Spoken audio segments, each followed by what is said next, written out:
Master Wayne, shall I prepare you something for supper this evening? Perhaps a nice piece of fish or game hen? I know a delightful recipe for a flavorful Burmese salad. Alfred, do you know what I think I'd really like? An Italian sub from that place near Gotham Central. And a pickle. Whatever flavor of spicy potato chip they have. And a root beer. Yes, very good, sir.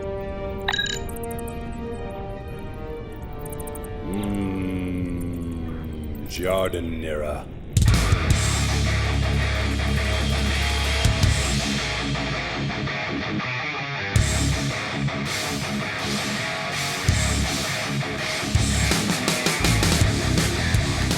The dot is part of the logo.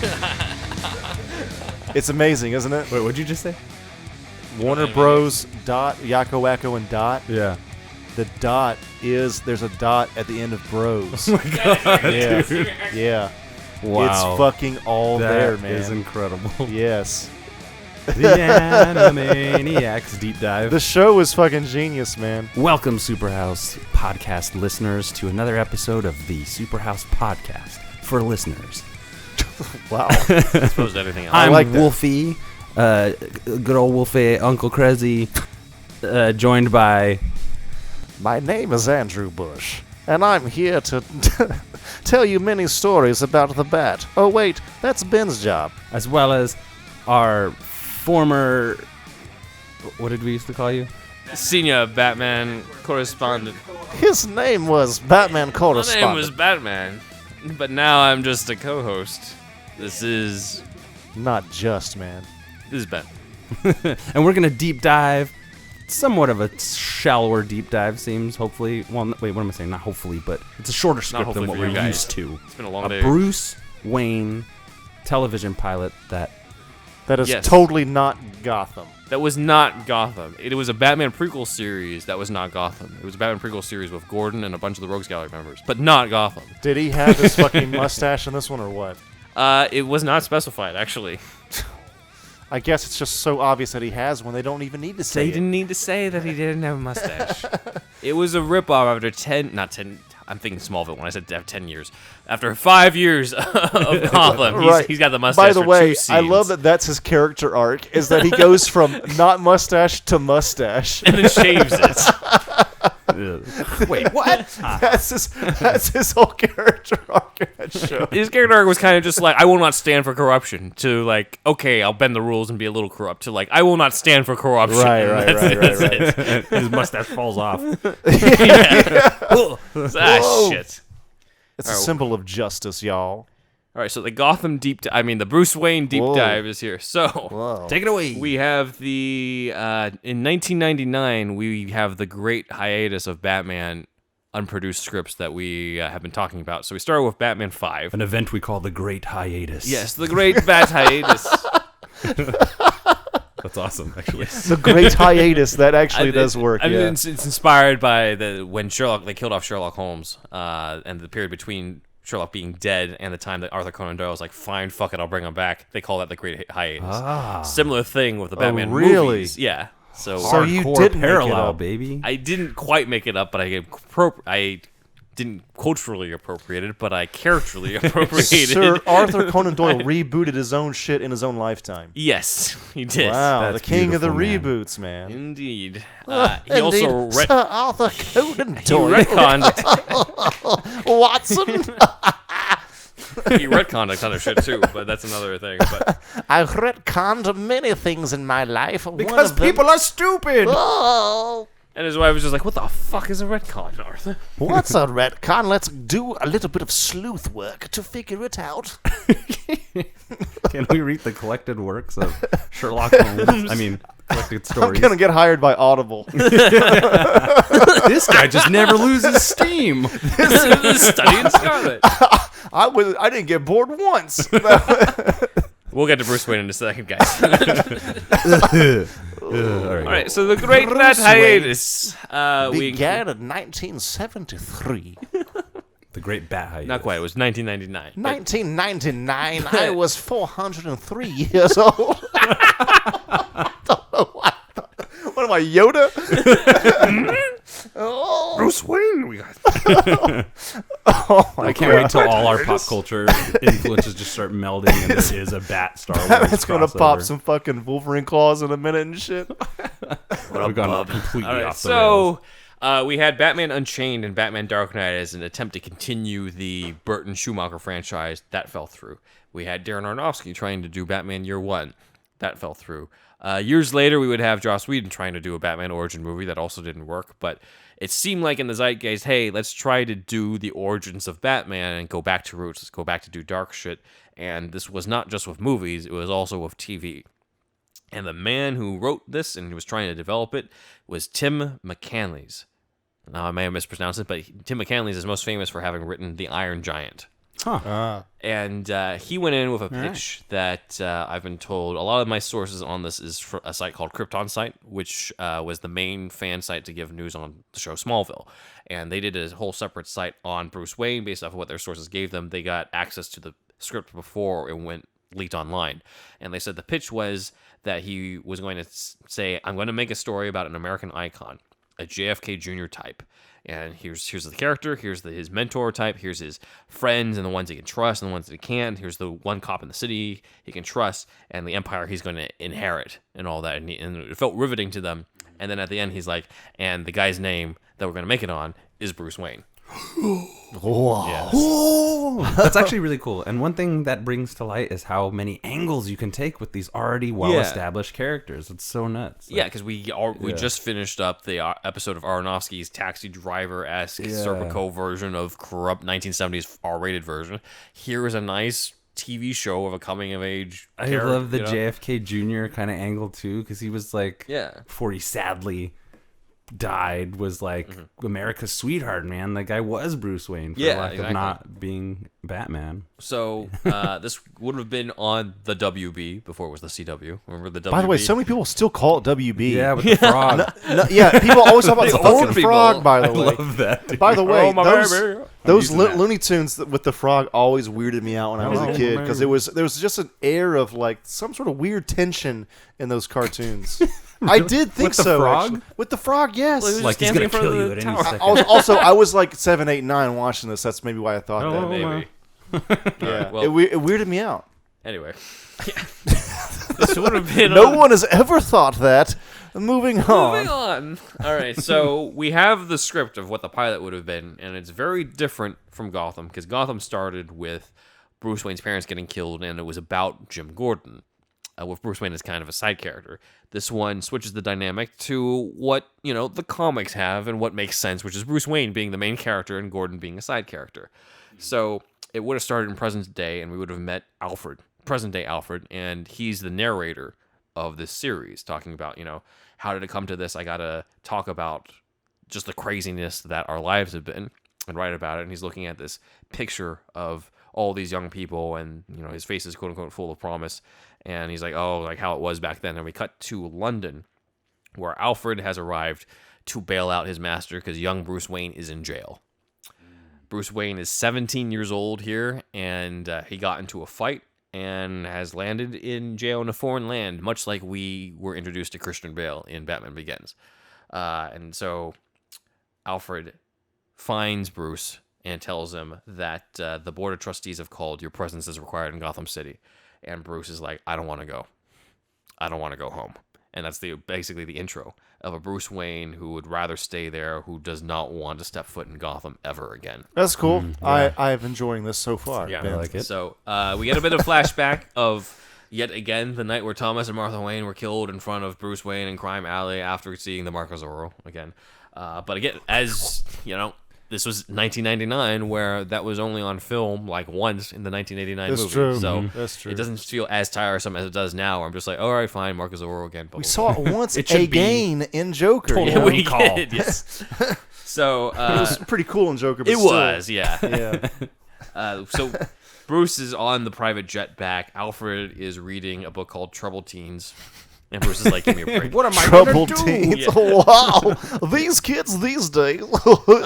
And he tunes into the TV, and every station is talking about, oh my God, Bruce Wayne is coming back. It's been 12 years since he's been gone. Oprah, like Wall Street shows, like everything. He's the topic of conversation. Some gossip show hosted by a young Vicky Vale. Like he is he's like the Justin Bieber, young JFK Jr., like the hot celebrity.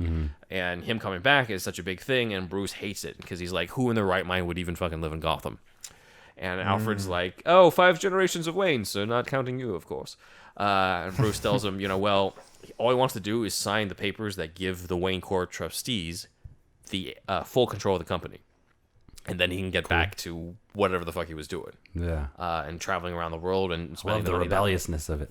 The what? The rebelliousness of it. He's a wayward child. He's the reluctant Master Bruce. hero. Yeah, he's the reluctant hero take on this. A Bruce Wayne who doesn't really want to be part of Gotham, who left Gotham to escape from what happened there. I again like the portrayal, like we said in the last episode, that Gotham City is a fucking total piece of shit. It has to be, yeah. Outside of his personal relationship with that's where his parents were shot, his parents were shot in that city.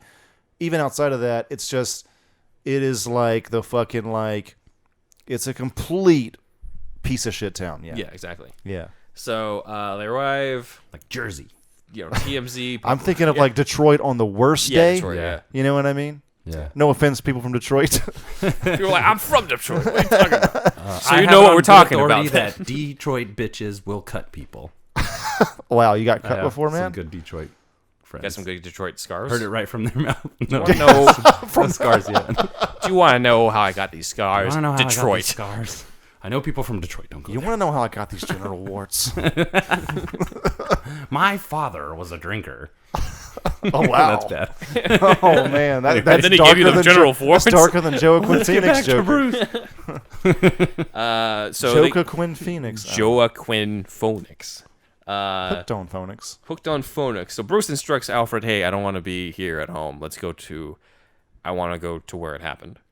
So they go to Crime Alley. And the old theater is boarded up now and everything, but he wants to revisit the alley where it happened. And he brings up, I feel guilty. I had to see Zorro. It's a silly movie about a fucking hero who wears a costume and fights crime, like in a little over the top in terms of foreshadowing.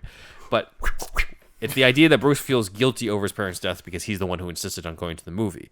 Antonio Banderas. Which, not that, but No date. that was Antonio Banderas was Zorro a year before this pitch twist. Good but, timing. Mexican Batman.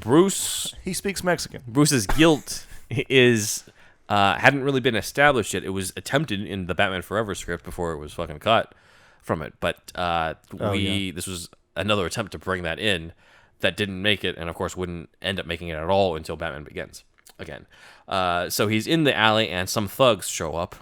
Whoop-de-doo, surprise, surprise. They're everywhere. And Alfred's like, we should go. And the thugs are like, who do you think you are? You think you own this street? And Alfred's like, actually, a subsidiary of Wayne Corp owns all the buildings, so technically he does own this street. Wow. I love that, actually. Pound motherfucker. Yeah, so the thugs keep trying to goad Bruce and everything, or try to rob him. He's like, well, you must be rich and everything. And Bruce, being Bruce Wayne, is almost inviting the fight. It's not as hardcore as the year one version. Right. Okay. But he disarms the guy, gets the gun, and just fucking dismantles the gun in front of the guy. And the guy's like, what the hell's this? And Alfred's like warning him to be careful. And he's like, maybe you could use therapy as an outlet. And Bruce is like, therapy takes years. And he just starts beating the shit out of them. And it's revealed for the past 12 years, ever since that night, he's been training in martial arts. So this guy already has, at 17 years old, geez, wait a minute, how old is this kid? He just got He's out of jail? about to turn 18. Okay, yeah. And it says he hasn't been in Gotham in 12 years. So that means his parents were shot when he was 6? 5 or 6? Yeah. Okay. So, wow. I don't know, 6 years old, he says, I'm going to take martial arts, and he's been taking it ever since. So he's got 12 years of martial arts training. I'm going to be so under his good belt. I can stop a bullet. Yeah. And So- go to the past. Yes. Be water, my You can do that, friend. right? Yes. I'll take your money. So he obviously takes care of all the thugs, but Alfred is really concerned because he's just like, you need to, next time they might attack in greater numbers or shoot first. You're a well-known figure, you're a famous figure, you're a celebrity. There's potential for lawsuits. Like, you got to be careful out there with your identity. So they drop off the thugs at the police department, and Bruce drops off the gun parts that show that there was a gun, but nobody really wants to take his statement until you hear a little girl say, "My dad's working." And Bruce turns around. Oh, she's not that little, actually. She's 13. But Bruce turns around, and it's a 13-year-old Barbara Gordon. Now, that's weird. That's kind of weird considering that Bruce is 17 in this. So Batgirl was 4 years younger than Batman in this version, but whatever. Yeah. All right. But Barbara says, my dad's a detective. He's going to be commissioner someday. Ha, ha, ha, ha. It's generally about 10, 15 years younger, right? Yeah, she's supposed to be Robin's age. Yeah. Robin's in 20 like his years maybe. Yeah, Robinson is like his dad's balls right now. So like, I don't know. He's probably not even spermatozoa yet. Yeah. Spermatozoa. It's just the twinkle that they talk about. So this version of Barbara is like it's the whole teen idol thing on Bruce. She's like in love with him type of thing. Gotcha. Again, weird, but it kind of falls into the Bruce Tim interpretation. Tiger where Beat. Barbara and Batman kind of had a thing. But she takes him. Beat. Yeah. Bat what? Tiger Bat. Oh, okay. So Don't worry about it, Ben. all right. Anyway, so Barbara leads Bruce and Alfred to her dad, whom he recognizes. It's Jim Gordon, and he was like, "Oh, it's the cop from the night my parents were killed." So again, this might feel like a familiar beat, but keep in mind at the time, that wasn't a thing. Batman Begins hadn't come out. Gotham hadn't come out. The closest we got to it was the Sam Hamm script for 1989 that said that Gordon was the beat cop when Batman's parents were killed, but that was cut from the movie. So, but it makes sense in this version. So when Bruce meets Gordon, Gordon's like, hold on a second, and he's covering up a chalkboard. And Bruce sees, for a split second, the chalkboard is a diagram of arrows, and it all says Wayne Corp in the middle of it. Ooh. And he's clearly been investigating Wayne Corp as Bruce Wayne comes in. So it's kind of awkward. But Bruce recognizes that it's Gordon. He's like, you were there when my parents were murdered. And Gordon's like, yeah. And then he's like, so, who killed them? Is it generally written like in one series it's Wayne Tech, one series is Wayne Core? Wayne Tech, Wayne Corp, Wayne Enterprises. Yeah, like it's all the same. Divisions of Wayne Yeah. Co. Wayne Wayne Co. Yeah. Wayne Co. Yeah. So Alphabet. Bruce talks to Gordon. Gordon shows him the files on the Wayne case. The killer was never found, but he tried his best type of thing. And he asked, will you testify on the trial of the guys who attacked you at Crime Alley? And Bruce is like, no, I'm leaving town. I'm only there for family business. I don't really want to do anything with Gotham City. And Bruce is like, well, when you're here, your family. When you're here, your family. Sorry. Olive Garden. Oh my Unlimited red sticks for you in a GCPD.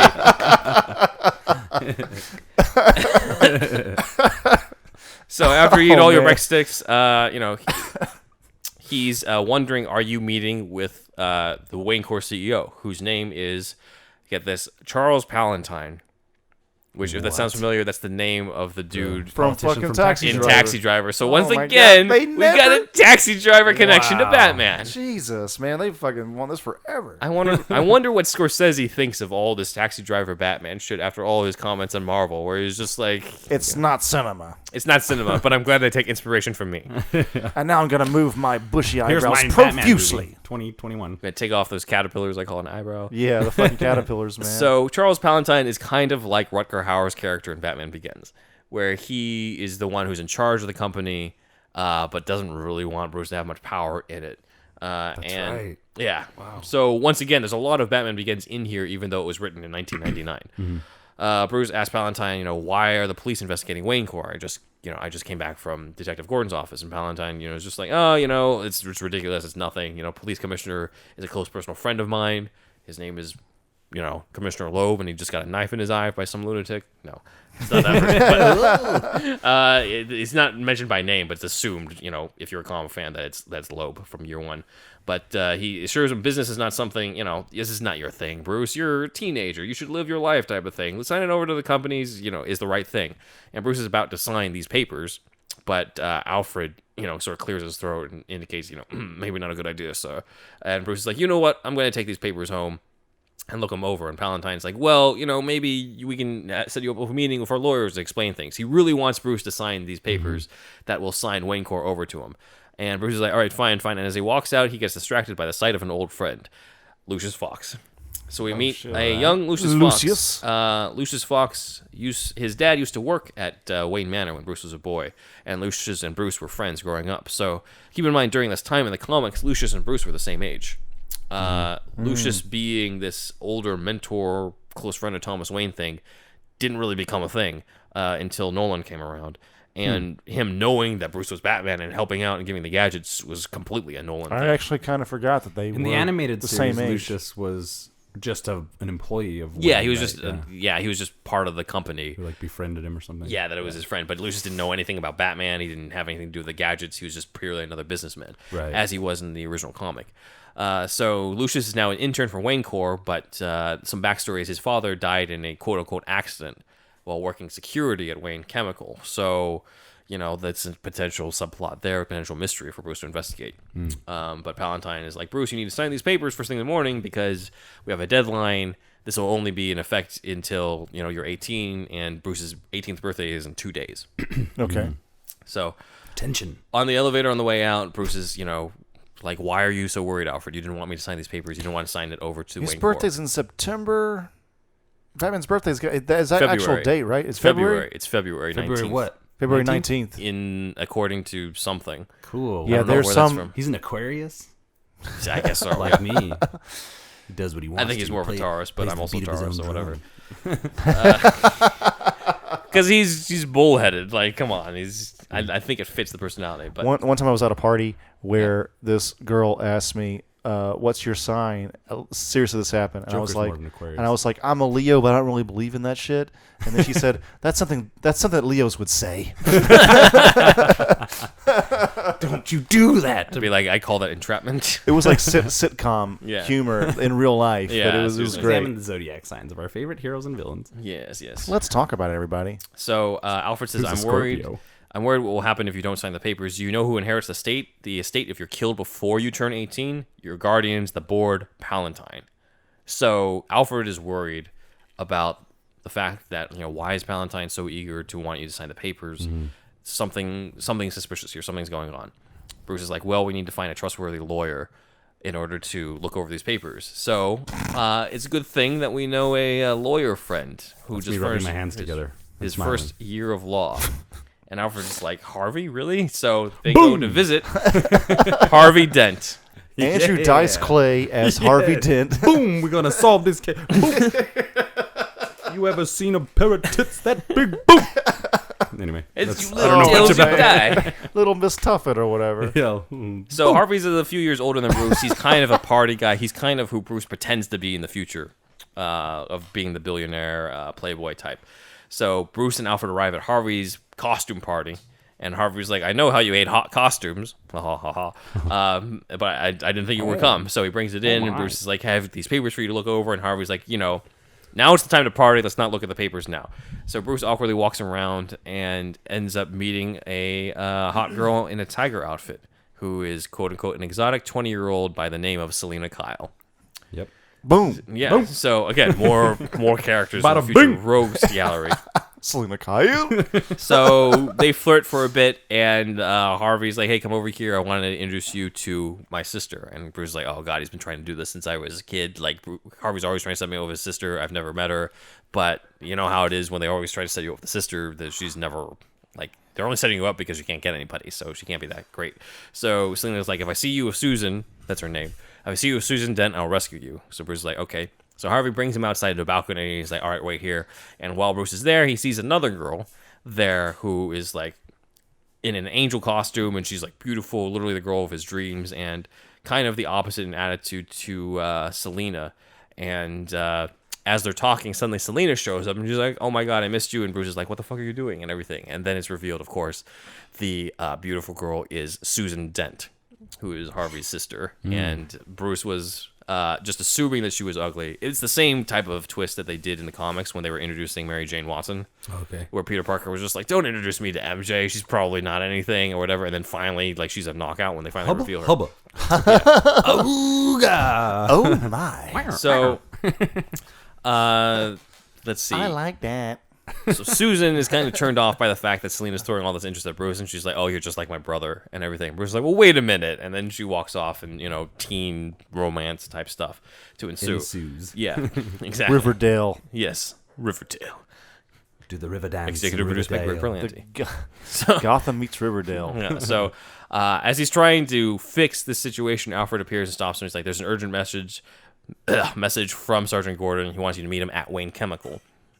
Some part of me wonders if Wayne Chemical is going to turn into Ace Chemical at some point, because when they're there, it's a green pool of hazardous waste that's there as he meets Gordon. And he shows up and like dumping was made illegal years ago. Like, why is there all this hazardous waste? And Bruce asks, like, is this why you called me to come over here? And Gordon's like, I didn't call you. And then the access hatch closes and water comes and tries to flood them both. So Gordon and Bruce are stuck in two jokers, bro. Yeah, but it's water instead of chemical waste. So Bruce ends up doing some acrobatics in order to leap up ahead and help open the hatch so they get out of it. Alfred criticizes Bruce, of course, for showing off his talents in front of Gordon. But Gordon reveals that he was given an anonymous message to meet Bruce. So somebody's trying to set this up, and the suspicion is somebody's trying to kill Bruce before his 18th birthday. So they hide out. So they hide out at Lucius Fox's place and meet his mom. And we talk more about Lucius's dad dying, and they said he was real nervous his last few days. I think he saw something. So it's getting the idea maybe Wayne Corp is corrupt, which ties into what they would end up doing in Gotham as well, where Wayne Enterprises was behind a lot of bad shit. So Lucius is like, I'll dig around, see what I can find in the Wayne chemical files, and we go to Harvey's place where Harvey's going over the papers of Bruce. And Harvey's like, don't sign these papers. That means they get everything, you get nothing, you get a monthly check, that's it. You have no rights, no protections, don't sign it.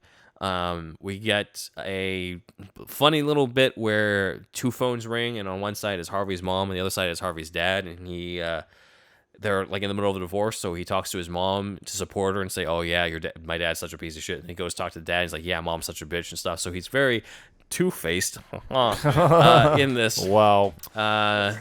What an interpretation. Yeah. Let's cue that WB Frog. Hello, my baby. Hello, my honey. Oh, my goddamn cow. So much tension. Yeah. So Harvey's like, he hangs up and says, okay, once you fully inherit Wayne Corp, if you die without a will, your estate goes into probate for years. So my legal counsel is stay alive until tomorrow. When is your birthday? Yeah. It's exactly how Bruce Clown reacts. will eat me. Can't sleep. Yeah. Hey everybody, it's Andrew. I just wanted to tell you about our friend Israel's retro gaming shop, RetroCo. If you go to retro-ko.com, you'll be able to see all of his retro gaming goodies. If you wanted to get that Sega Saturn hidden gem from back in the day, or if you wanted to get the Famicom disk system that you never got as a kid, or any other type of retro game that you were into, or import game, please go to retroco.com. That's retro-ko.com. And if you use the SuperHouse code Johnson's Ballsack, you'll be able to get a little bit of a discount at checkout. So please, once again, if you could just go to retroco.com. You can also go to facebook.com/retroco with no hyphen. That's RETROKO. You'll be able to find him on Facebook as well. If you were looking for that PlayStation import game that you never got, if you were looking for that Mega Drive game that you never got, or any other kind of retro game, any import game, it could even be European, Israel also curates bundles at RetroCo, and he'll curate that bundle just for you. So please, go check him out. If you put in the code Johnson's Ballsack at checkout, you'll receive a SuperHouse discount.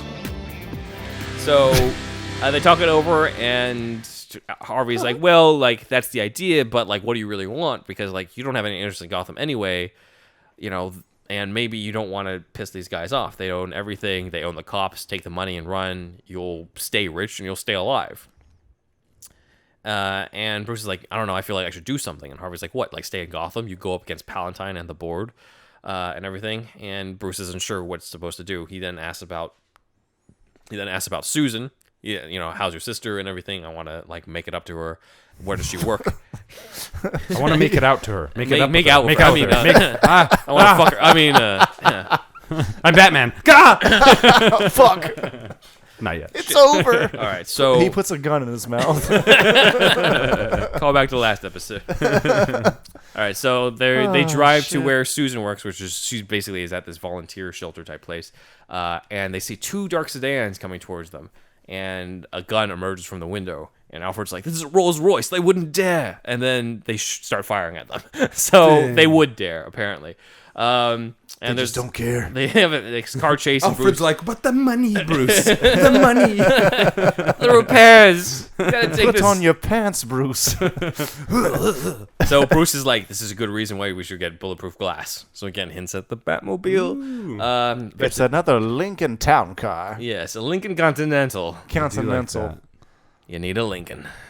They eventually end up escaping the bad guys and go to the youth shelter where Susan works. And Susan's like, I thought you were leaving town. And he's like, I thought I was too. And he apologizes to her about what happened before, but it hints that, you know, she could be the potential love interest. Now, this is interesting because Susan Dent doesn't exist in the comics. Mm-hmm. So yeah, right. I was wondering about that. Yeah, you got to wonder what's going to happen to her. So it is kind of smart on Tim McCanlies' part to include some characters who aren't part of the comics, just to make you wonder. Okay, make them like Star Trek red shirts. Yeah, like basically, who's going to die? Does Palantine turn into somebody? Does she turn into somebody? Does she die? Does Palantine die? Like, who are these characters? Yeah, right. These new characters. So I think it's smart on his point to do that. So that continues this romantic subplot. Meanwhile, Gordon calls. He heard about the Rolls getting attacked and everything, and he's been working with Lucius Fox, and they've heard about a weekly shipment of hazardous waste that keeps going out at night. So Bruce says, all right, I'll meet you there. But Gordon's like, don't. So Bruce is like, well, if I can't meet him there as Bruce Wayne, I got to show up some other way. So we cut to Wayne Chemical. Gordon's there, and he's there with, quote-unquote, his two best officers, who are Harvey Bullock and Rupert Montoya, presumably the dad or maybe older brother to Renee Montoya. Ruperto. My name is Rupert Montoya. Yes. I'm from Spain. Sounds suspiciously like that guy from Liverpool. Oh, well, we're all very similar in Europe. Gordon Wolverhampton. Maybe I feel like you should be doing the Montoya. I don't know. I got nothing. My name is Rupert Montoya. You killed my daughter. Prepare to die. Different Montoya. Okay, so Gordon warns Bullock that, of all the donuts he's eating, he's going to get fat. So again, there's almost too many cutesy foreshadowing type stuff in here. Mm-hmm. But it is very cutesy compared to what we just went through in the last episode. Maybe we should have done this before. No, no, it's good. It's good. It's all good. So, dun, dun, dun, dun, dun. This is very, very cute Batman going on. Well, remember, this is the WB VPG. This is the Frog Channel. Yeah. Hello, my baby. Not that. Bruce shows up all in black. He's in a disguise. Yeah, Bruce shows up in disguise, and Alfred's like, hey, don't do this. You shouldn't trust anybody. Your father trusted people, and now he's dead. Bruce is like, what are you saying? You're saying somebody trusted somebody at Wayne Corp killed my father? And Alfred says, yes, actually, that's his theory. That's been his with theory a gun. all along. Click, click, bang! Tiddly-ta-ta-ta. I'm Thomas Wayne. I'm Bruce Wayne. That's the one I want to see. Anyway, sorry. You want to see Batman the musical? I see Alfred just be the main villain. We'll do a deep dive on the Batman musical later. Oh, man. Wait, has there ever been one? There was an attempt to do it by Tim Burton. Oh, my God. And was there scripts and shit? There are demo songs. No. From Jim Steinman, who did stuff like It's All Coming Back to Me Now and Total Eclipse of the Heart.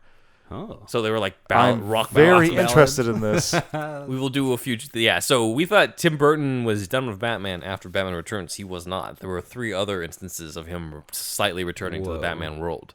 Every time I think of that, like I'm reminded of the Ninja Turtles musical thing. Remember that coming out of our shells tour? Yeah. Oh my God, Ben, did you ever have that? No, I don't remember that at all. Dude, I was there, baby boy. I got it, and I was like, I watched it like once or twice on VHS, and I was like, this is not for me. And I'm like 8. I'm like, I can't do it. I just can't. It's so bad. They rap in it. Do you know any lines from that offhand? Not any. No, I don't. Okay. I remember it pretty vividly. You can find it on YouTube. Like a lot of the performances are crazy. Yeah. But yeah, Tim Burton was developing the Batman musical around the same time as all this stuff. Actually, during the Great Bat hiatus, Tim Burton was also working on the Batman musical. I feel like we should just save that for another episode, though, because that sounds incredible. Yeah, sure, exactly. Sure. That's another one. So he's at Wayne Chemical, and Bruce is trying to figure out what's going to happen, and he gets bored because he's in the shadows and nothing's happening. So this is the opposite of what we usually see with Batman, where he's always in the shadows, something always happens, he swoops in. Now Bruce is just bored, just being like, okay, why did I do this? And now you see me, now you don't. Now you see me, now you don't. And then he just... Am I scary yet? He snacks on a banana at one point, just because he's that... Batman eating a fucking banana in the shadows? Like, this is just... doesn't sound great right here. This is not good television, I'll tell you that much. Brooding and eating a banana. Then a bad guy shows up.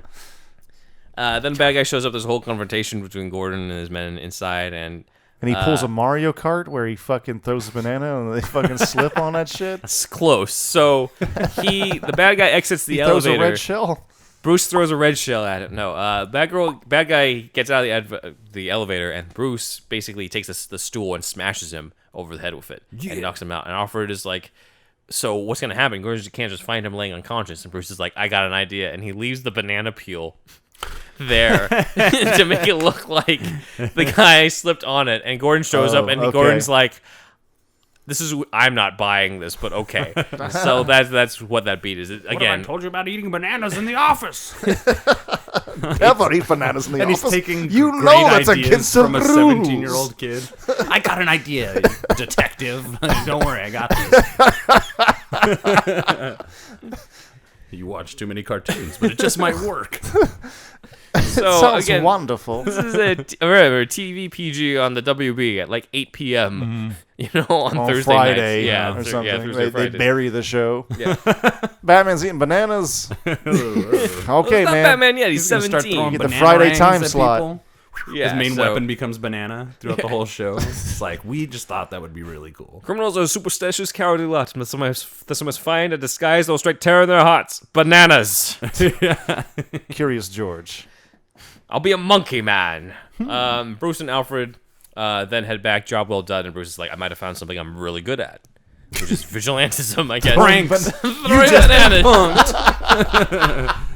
Ashton Kutcher. Ashton Kutcher played Bruce. Batman. There was a rumor about Kutcher at one point. Really? Yeah, but we'll go into that later. So Bruce and Alfred meet up with Gordon, and it turns out, so the trucks that were supposed to use to export the chemicals were actually being used to traffic drugs. That's why there's all those chemicals being dumped, because they're trying to transport drugs. Wayne Corp is involved in some sort of drug trafficking. But they did capture the dude who slipped on the banana peel, and they have him in custody. Rookie mistake. Rookie mistake. And Bananas tripping motherfucker. And Gordon Superior. His calling card. Yeah. Gordon Superior. This calling card. Peel. Sorry. Banana Man. It's a fucking dried up, taste of the rotten banana. It's a banana ring. Banana ring. Been in the evidence bag for 20 years. Actually, banana's I need to close to find an boomerang, image. isn't it? Yeah, it is. So Lieutenant Flash shows up, beats the shit out of Gordon. No, that's the different script. No, he wants to see Gordon and his men, and so he takes Gordon. He's like, "You got to cut the prisoners loose. This was illegal search and seizure and everything. We're under hot water and everything." But obviously, it's just excuses. And Gordon and Flash have their usual confrontation and everything. Gordon walks out, and they return to the interrogation room only to find that the guy who slipped on the banana peel has hanged himself. Supposedly. What? Not even going to touch it. You could go on a whole banana news thing, but I'm just not going to go there. This is, yeah. All right, they're really going for it with this banana shit. Okay, well, This is like a banana-based plot at this point. there's only one scene of the banana peel. I'm just using that to remind you who this guy This is like the jar of piss in Batman vs Superman or whatever. Like, we don't need this whole fucking like plot basis. Yeah. Well, it's not like he slipped on the banana peel and accidentally hanged himself. I found a symbol I can adopt. Out of the shadows comes Banana Man. This whole thing's off the rails. Okay, so clearly somebody came in and killed this guy so he wouldn't talk about Wayne Corp. All right. And so, Gordon, that's what this really is. Not about bananas. He didn't slip on a At banana all. peel and No just like, emphasis. oh, and then go inside a noose. I can't get and over okay. this banana thing, man. It's so ridiculous. So they go back to Wayne Manor and they find all the lights are off and they hear scuffling. They're like, oh shit. And then the lights come on and everyone says, surprise, as it's his birthday. He's now turned 18. He doesn't have to sign shit anymore. He survived it. Harvey Dent's there with his sister. Lucius Fox is there with his mom. Gordon somehow made it from the precinct after seeing that they were dead. And you were there. Yeah. And you were there. Even Bullock and Montoya are there, even though they don't even know who the hell Montoya. Bruce is. Yeah. But it's midnight. Bruce is alive. He's 18, and he owns Wayne Corp now. And Harvey's like, yes, let's celebrate. And he throws the papers into the fireplace. And right as he does that, the doorbell rings, and it's Charles Palantine. He's like, did you find the contract? He's like, yeah, I think so. And he nods over to the fireplace, and Palantine has like, well, I got bad news. We've been hearing about these illegal things happening at Wayne Chemical. Our stock might take a beating and everything like that. So, this is bad news. And it's sort of unclear, is Palantine behind all this type of stuff, or is he actually a good guy just telling him this? So we don't know. And Does he call somebody his number one guy? No, he doesn't. Oh, okay. Palatine's starting to sound like that guy. Yeah. He doesn't. He's like, what would you like to see when I'm president? And Bruce is like, I don't know much about politics, but but I sure do know that I like punching stuff. I love bananas too. I don't know much about bananas, but so he offers to be, I'll be your mentor. I'll teach you about business and everything. And Harvey, Palantine leaves, and Harvey calls for a speech for Bruce's birthday. So Bruce says, I'm going to stay in Gotham City.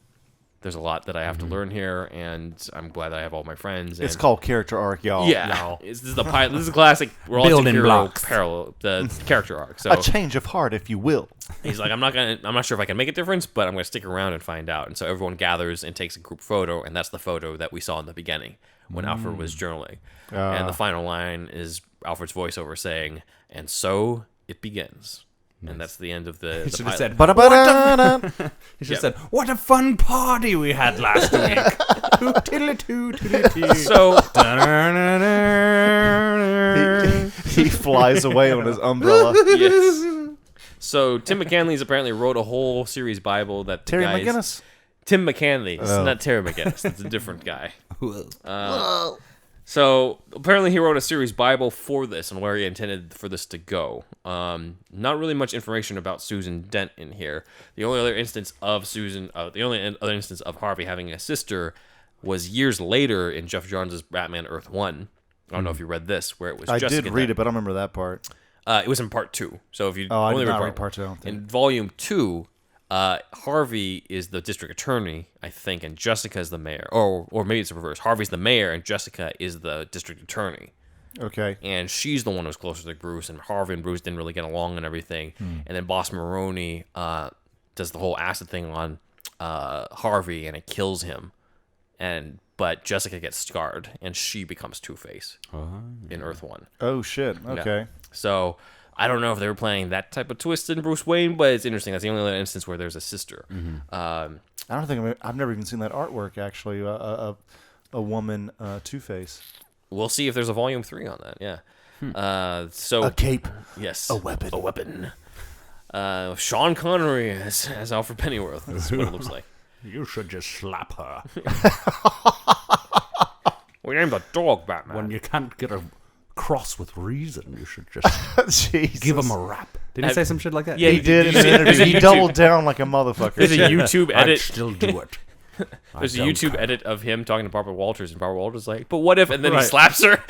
Yeah. Say something again. God, that's about now, ridiculous. dog.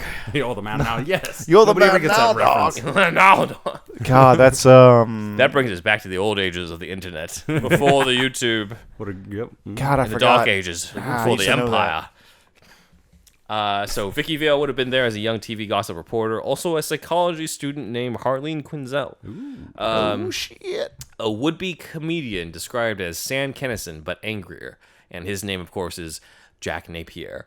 And then there would have been a whole episode where it's, quote, there's a newspaper editors convention in Gotham City, and this kid named Clark Kent shows up. Whoa. Oh, shit. And Bruce wants nothing to do with him, but for some reason they're thrown together. He keeps trying to lose this kid, but he can't. You have to know who Clark Kent is to get the joke. I never reveal who this guy is. He's just this very surprising 16-year-old from Smallville, Kansas. If you're watching Batman on W Beat the Frog channel, and you don't know who the fuck Clark Kent is, then get out of America. Who are you? What kind of person is that? Yeah.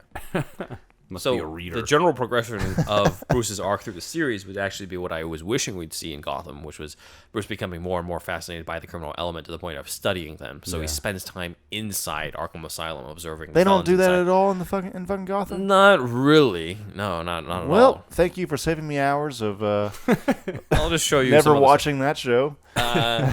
He brings in martial arts trainers to continue, even though he already had 12 years. But he's just refining his methods. He is always more to learn. Finding ways to race motorcycles, and decked out in the leather and helmet. He kind of likes being anonymous and when he's around, so that kind of hints more at the persona. Ideally, what they were thinking at the end of the first season, Bruce finds the Batcave, which is actually what happens at the end of the first season of Gotham. And so he and Alfred apparently bring in a bunch of Polish workers in blacked out planes and to set up the Batcave. Why Polish? I don't know, because they don't speak English. They don't can't ask talk. questions. Yeah. And they don't ask questions. The best part about undocumented foreigners is they don't ask any questions. Yes, Alfred is like, don't tell anybody or we'll fucking deport you. Alfred gets real Trump on. Now here's your dime. Actually, for the opposite day. of Trump. God. At least gave them a chance. And at one point, Bruce is like, I got to figure out how I'm going to fight crime. So at one point, he joins the GCPD. But it doesn't last. So he tries to join the FBI. He's too rough on criminals. Yeah, he tries to join the FBI, but that's a bust too. And that actually happened in the comics where he tried to become an FBI agent, and he scored well on every single test except for marksmanship. Oh. Except for using a gun, yeah. That is kind of cool. That's kind of cool, yeah. That's in Denny O'Neill's The Man Who Falls, which was partially what inspired all the training stuff in Batman Begins. Huh. It's funny, though, because I kind of envisioned it more as like he probably would be good at guns if he actually gave a shit or if he didn't have such an emotional thing against it. Yeah, aversion. Well, he's got to be good with general marksmanship for those batarangs. But I know it's a different skill, but still, yeah. Does he ever use bow and arrow? He does, right? At some point? Oliver taught him, yeah. Yeah. Oh, okay. Well, there you go. Yeah, that's what it indicated, yeah. He's okay with projectiles, just not firearms. Not the gun, yeah. Yeah. Cut to all the Batman movies where there's guns in the Batmobiles, but anyway. Don't worry about that. Jeez. Fucking nerd. Let's see. So he does all this stuff, and people are just thinking, oh, he's just a fickle rich kid trying to just do whatever. They just think he's... Because remember, this is a different version of Bruce Wayne who spends a lot of time in Gotham before becoming Batman, as opposed to coming back to Gotham and then becoming Batman. Again, certain Wayne Corp R&D stuff disappears. Special prototypes disappear that later end up in Bruce Wayne's arsenal as Batman. So that is indicated. Wayne Corp wins the bid to build the FBI's computer criminal database. So guess what that ends up developing into? Oh, yeah, that's cool. Cerebro. Yes, Cerebro. Where Bruce uses his telepathic powers to find other Batman. His Cerebro has little bat ears. That's how I remembered it. Bat-Rebro. Bat-Rebro. But eventually, it all would have ended. It would start with him as a 17-year-old who's immature and just a kid, to eventually, in the final episode, becoming Batman. Mm-hmm. So that was the general idea. Apparently, there was supposedly some actors considered for this. An actor named Trevor Furman, who was in Clerks 2. I don't know who he was. I don't know him. Was considered for Bruce, along with Shawn Ashmore, weirdly enough, who played Iceman in the X-Men films. Okay. Michael Rosenbaum. This one feels almost like too neat, but apparently Michael Rosenbaum, who played Lex Luthor in Smallville, was considered for Harvey. I'm just like, wait, so you were originally considered for the friend who becomes the villain in Bruce Wayne. You couldn't get that, so you became the friend who becomes the villain in Smallville instead. Again, it feels too neat for that to be true, but whatever. And then It's possible. Yeah, David Very Krumholtz of Numbers was considered as a possible contender to play Jim Gordon. A lot of this information is from Krypton site. So it didn't go through because they're like, well, Warner Brothers wants to do an origin movie, and we got an origin TV show. It's not going to work. And now that we know what that movie was with Darren Aronofsky's Year One, we know that definitely does not jive together at all. The two different visions. Oh, wow. So they wanted to go with Aronofsky's. They're just like, we can't have a movie and a TV thing at the same time. Yeah. That makes no sense at all. Cut to 2016 when Gotham Season 3 was out with Batman vs. Superman in theaters, but I digress. I don't know why they think people won't get it. People will get confused. It's totally fine. Everybody will get it. There's no problem. I kind of get it in this context where it's just like, oh, here's a Batman origin movie and a Batman origin TV series, and they have nothing to do with each other at all. Yeah. But nothing was connecting anyway. Ever, kind of especially at that time, like why? Yeah, but it's also like it's too like imagine if there was a Joker origin series right now. I still think like who cares? Just do it. Yeah, but still, it's just like it's two different things. It just feels a little like redundant. Audiences aren't that dumb, are they? I don't know. Just redundancy. So obviously, the production company still liked this idea, Toll and Robbins, and eventually, man, I remember them. Yeah, in the '90s. Alfred Goff, I think it was Al Goff and Miles Millar, came and they had a pitch that was very similar to Bruce Wayne, except for a different character, Clark Kent, and that became Smallville. Oh, so that actually got picked that makes up. sense. Too. So yeah, Smallville was from the same production company that was pitched Bruce Wayne. So in a weird way, Bruce Wayne evolved into Smallville. Yeah. Sort of. Apparently, Goff and Millar tried to do a companion show about Bruce Wayne on their own, but they were denied because TV was just like, no, we're not allowed to do it. They're trying to do a Batman thing right now. Yeah. There are rumors that they tried to get Bruce Wayne on the show on Smallville itself, and they were denied. So instead, that's why Green Arrow, played by Justin Hartley, showed up starting in like season 6, who was portrayed as, again, a billionaire playboy type with gadgets and everything, who's got this dark past and no superpowers and everything, and ends up starting up the Justice League. So it's a possibility that Justin Hartley was actually playing the character who was supposed to be Batman that was then rewritten to be Green Arrow in that. So retcon. So with this, indeed, eventually Toll and Robbins did do a Batman series, but not a prequel. It was more of a sequel, and that was Birds of Prey. Huh? Yeah, I remember that. If you remember that, yeah. Dude, I did not know that even existed. I think it came out when I was living in Japan. It was short-lived. And I come back and I was like, oh, this came and went already. Like, I was totally out of the loop on that entirely. It's the only instance of Mark Hamill as the Joker technically in live action, even though it wasn't really him. Basically, they took a stuntman, put a green wig on him to be the Joker, redid the whole Killing Joke thing where he shoots Barbara, and had Mark Hamill dub over the guy's voice. What? Yeah. Wait, so was this show actually any good at all? That Birds of Prey? It wasn't that great, but as somebody who, this is 2002 when there is no Batman shit going on. This is the closest you've got to a live action Batman show. Generation X, when that show came out, it was like stupid, but it was just like, oh my god, these fucking superheroes come to life, kind of thing. Dinah Meyer was Oracle. She had already been shot, but there were flashbacks to her in the Batgirl suit. And I remember just the Batgirl suit looks like the Barbara Gordon Batgirl suit come to life. Was it a full season? One season? It was a full 13-episode season. So wow, was this also on WB? Yeah, on the WB. It was around the same time as Smallville. Season 1. Fuckity fuck. There was Alfred. Alfred was played by an actor named Ian Abercrombie, who eventually did the voice of Palpatine in one Ian Abercrombie. Yes. But he was very much like the Michael Goff version of Alfred. Huntress was in it, played by Ashley Scott, and they adapted the pre-Crisis version of Huntress, where she was the daughter of Batman and Catwoman. And everything. And Ashley Scott is coming back to the role in the upcoming Crisis on Infinite Earths. That's cool. Coming on CW. And then to fill out the Birds of Prey was Rachel Scarston, playing the daughter of Black Canary, who in this version had like different visions of the dead or something like that. I don't know. I got to rewatch it. But Rachel Scarston now plays the main villain in Batwoman. So all this starts to come around. There's one other thing. The family. Oh yeah, Mia Sara was in it as the main villain, who is Dr. Harleen Quinzel. Did they make that show was like kind of like a little precursor to Arrow? You think? Kind of. I mean, I'd say Smallville was more of the precursor to Arrow. Right. Birds of Prey was darker, but it was like again, it was a concept that was kind of ahead of its time. Okay. And I don't think people were quite ready for it because they're just like, who the fuck are these characters? Right. Whatever. It was before the whole superhero boom. And, I mean, at least it had the core Birds of Prey with Oracle and Huntress and shit. Girls. Instead. They're not heroes. Yeah. It's not like so Harley Quinn was actually the main villain of the Birds of Prey first season.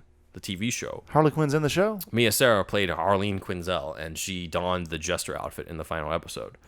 I did not know that at all. Yeah, she was the first live-action Harley Quinn.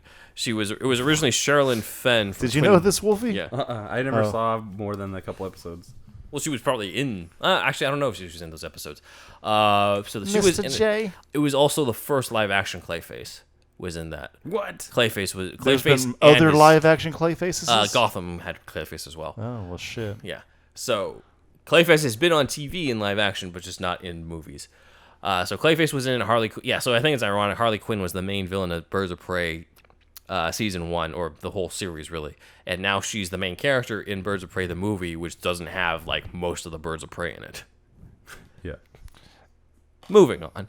Amazing. Wait, so that's the end of Bruce Wayne? That's pretty much the end of Bruce Wayne. The closest it evolved into was Smallville and Birds of Prey, because that's the other exposure that this production company had to the DC characters.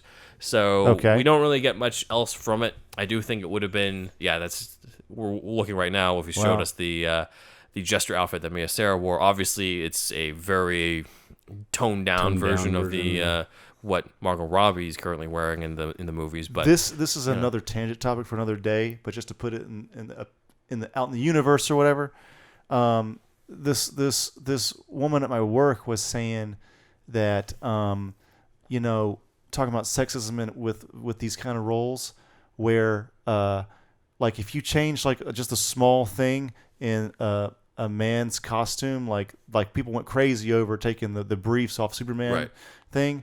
But like Harley Quinn, like she loves Harley Quinn, and she felt like they've never really done her costume anywhere close to the comics, and there's no like real outrage, and she wishes that there was more.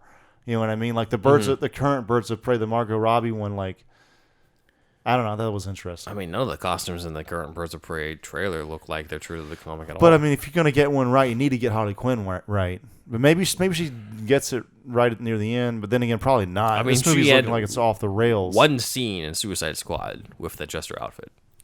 Yeah. Oh yeah, they did do that. They did do that. Yeah. Yeah, and again, you forget about it too. Yeah. So she hasn't quite been wearing the classic stuff. I feel like what she wore in Suicide Squad is kind of close to what they were having her wearing in the New 52, but I got to re-look and recompare. She wants that fucking original Jester.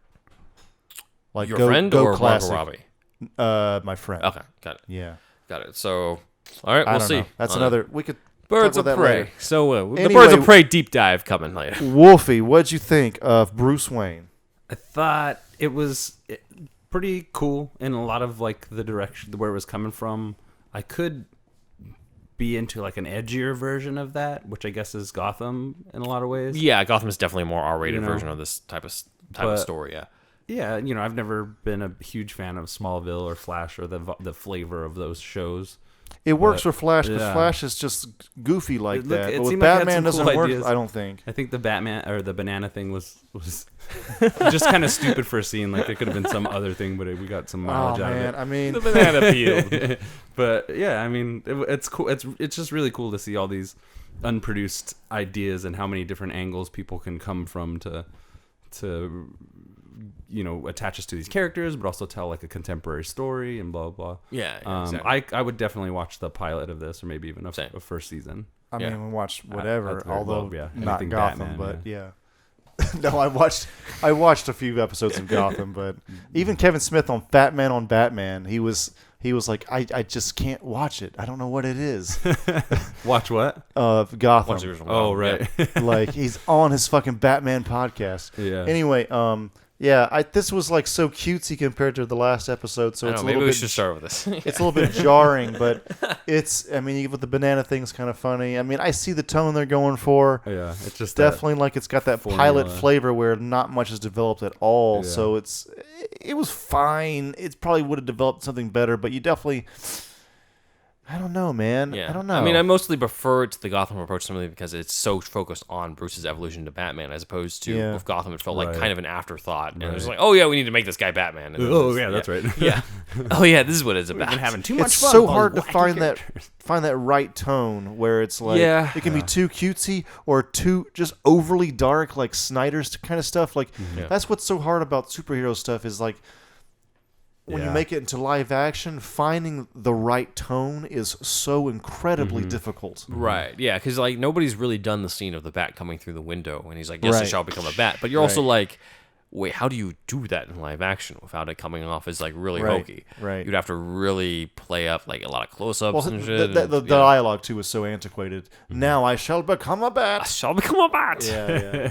So yeah, he's never said that. He hasn't even said criminals are superstitious, cowardly lies. I feel like they could get away with that line in some way, especially if they do the noir, like thinking to himself. Oh, I could see that kind of thing. If he says that to himself. Yeah. Monsters are real. Yeah, some shit like that. I think that could work. That could, yeah. Ben, what were your thoughts? I don't think we ever really got any. I mean, I really did like this more than the Gotham pilot. I watched all 100 episodes of Gotham, so it's not like I hated it. But this is, I wish sort of kind of liked it. Why are you guys making fun of it?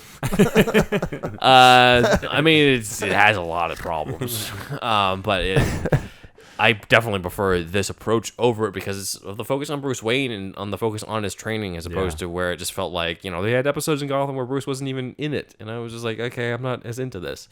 Yeah. I'm not as into like Gordon being the main character and going through a circular arc where he's kind of just back to where he was before because you can only do so much with that character as a main character. He already got the stash. He can't lose the stash after he gets it. That's his arc. His arc is the stash. He didn't even wear glasses. Be without that stash. He just got the brown coat out of nowhere at one point. I'm just like, really? You have a TV series. You could have had some backstory. Like Scott Snyder gave him a backstory in New 52 on that black trench coat. I mean, that brown trench coat. Anyway, I do like this.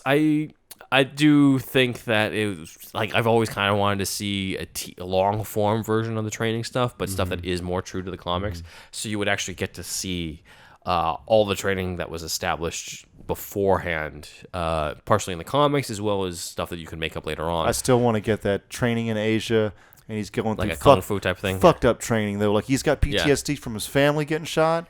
But now he's got a whole other set of PTSD from fucked up shit. He's getting like whacked on the knees, fucking, like with these boards, ringer. Some from spikes. A master who sometimes, not hates him, but like pushes him harder than the others or something. This is something I said on Twitter actually, but I do think that format wise and like sort of character wise, Whiplash, the drumming movie. Yeah, hear me out. It's about a master and a teacher, and you don't necessarily have to love each other to fucking learn from each other. Right. You bring out the best in each other, skill wise at least. Right. Sacrificing all this other bullshit just to become that one thing. Honestly, I feel like Whiplash is kind of a good idea for Bruce inspiration Wayne motif. For Bruce Wayne training thing? Training and like not liking your teacher, Ra's al Ghul, maybe whoever it is. Like they fucking hate each other, but there's still there's that respect. They're student teacher, but also rivals in a way. A like, dynamic where the master is trying to like repel him away from progressing more, but he keeps getting better and better through determination, kind of thing. Yeah. So it's almost so you got to hang with this. You got to hang at this level. We should write a pilot. This is a high level. You got to hang. You got to hang at this level if you want to hang with us. You know what I mean? It's like that kind of thing. Like it's the opposite of Miyagi and Daniel, where they're really like have this deep bond, like they love each other. Yeah. That's not. I kind of want to see this thing where his mentor that he loves is obviously Alfred. So you already have that. Yeah. When he goes to Asia to train, this guy's not fucking Alfred. Maybe it's kind of like, you rich white kid wants to come to my country, take our knowledge, kind of thing. Right. Each mentor he's had in the comics has some point turned into some sort of antagonist. That's true. Yeah, Karigi, Tsunamoto, David Kane, Henri Ducard, all the guys, all the trainers that he had end up coming back in some way. David Kane is the assassin who tries to kill Gordon at one point. His daughter becomes Batgirl, Cassandra Kane. Ducard is he just takes anything for money type of thing. He's created by Sam Hamm and turned into the alias for Ra's in Begins. Who else was there? Tsunamoto tried to kill him at one point. Karigi was the one who trained a bunch of the League of Assassins guys. So even before the idea of Ra's al Ghul training him in Batman Begins came about, there was already established that he had that type of It could be anybody. And they don't even necessarily have to become a full-on foil. All they need to do is just be to have that dynamic. Just a dynamic like in Whiplash, kind of like we don't love each other, but you want to train? Okay, we'll train. Yeah. But I want to see how far you want to go. The best story of something like that, it's a backup story in one of the 0 Year ones. I think Scott Snyder wrote it, but Bruce is in this pit, and it's a pit where after every hour they send in a new opponent. And Bruce has to survive, and she's just called the Queen, and she's trying to make a point to him, being like, you can't survive the pit unless you do what I tell you, which is to take a life. Oh, shit. And Bruce is like, I will not. And he lasts in that pit for over a day, just fighting. Whoa. And eventually she's like, send in more. And the rest of the people who are part of this cult or whatever are like, we can't. Everybody's afraid. Nobody wants to come in. And nobody else wants to fight him. And at that point, Bruce can finally collapse and rest. After it's like the Kumite. Yeah. So that's an awesome story from it. Let's see, there's other. Usually it just comes down to that, the whole like you must kill, and he's like, I don't want to do that. I will take your principles and everything, but I will use that to know when somebody's trying to kill me, but I will develop my own style. That's my dream show. Well, one of my dream shows is like Kung Fu: The Legend Continues mixed with Whiplash mixed with whatever, Shaolin Kung Fu movie or whatever. That's right. Kurosawa. Yeah. With Batman and like young Bruce Wayne traveling Asia. Yeah. I think that'd be so sweet, man. I always think it would be cool if there was something where he's enlisted in this academy type of stuff where he's learning and stuff, but everybody has some sort of code name, so you don't really know who other people are going to turn into. Oh yeah, you can't have somebody being like, I am Ra's al Ghul. I'm like, okay, obviously I know where it's going to go. Like everybody's got a code name and stuff. And then my code name is Ra's al Ghul. My code name is Joker. I'm like, wait a minute. But then it evolves, and then all the people you thought it goes one way and then goes the other, and at the end you're just like, oh shit, like that's Bruce Wayne. That one is going to be that guy. That guy's going to be, Green Arrow. That guy's going to be this. Like, then you figure out, it's okay, this is actually a superhero, supervillain type of thing. We just don't know their actual names, but you can tell by where they end up at the end. Traits and things. So that's what I always thought would be cool to do in this. Fan film. Let's do it. Fan film section of everybody. But anyway, this has been the SuperHouse Podcast. Thanks again, everybody. Check us out on Twitter, SuperHousePod, on all the social media. Please join the Shasta Army. That's our $1 tier on Patreon. That's patreon.com/SuperHousePodcast. I'm Thunderwolf Drew on Twitter and Instagram, my personal account. And I'm Ben Juan Ryder on Instagram, as well as curating the SuperHouse Podcast at SuperHousePod on Instagram. Woo, I'm Wolfie Cruz on Facebook and on Instagram. Twitter soon to follow, baby. Baby, big dick boy. Signing off. Ben signing off. Adios.